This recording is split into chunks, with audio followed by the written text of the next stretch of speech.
തെക്ക് കിഴക്കൻ യൂറോപ്പിലെ ബോസ്നിയ ഹോർട്സ്ഗവീന രാജ്യത്തിലെ ഒരു ചെറിയ പട്ടണമായ മെഡ്ജുഗോറിയ ഒരു അന്തർദേശീയ തീർത്ഥാടന കേന്ദ്രമായി മാറിയിട്ട് വർഷങ്ങളായിട്ടുണ്ട്.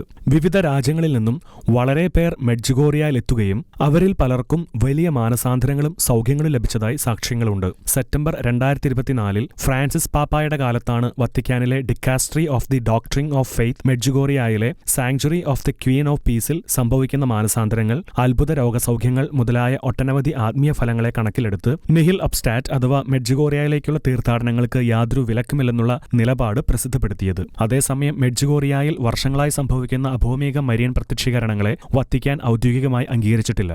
എന്നാൽ വത്തിക്കാനിൽ നിന്നും നിഹിൽ ഒബ്സ്റ്റാറ്റ് തീരുമാനം ഔദ്യോഗികമായി പുറത്തുവിട്ടതോടെ തീർത്ഥാടന കേന്ദ്രത്തിലേക്കുള്ള ഭക്തജനങ്ങളുടെ ഒഴുക്ക് വർദ്ധിച്ചതായാണ് കണക്ക്. പ്രത്യേകിച്ച് 2025 ജൂൺ മാസത്തിൽ മരിയൻ പ്രത്യക്ഷീകരണത്തിന്റെ 44-ാം വാർഷികത്തോടെ പതിനായിരക്കണക്കിന് തീർത്ഥാടകരാണ് Italy, France, Poland, Ukraine, Brazil, United States, Spain മുതലായ രാജ്യങ്ങളിൽ നിന്ന് എത്തിച്ചേർന്നത്.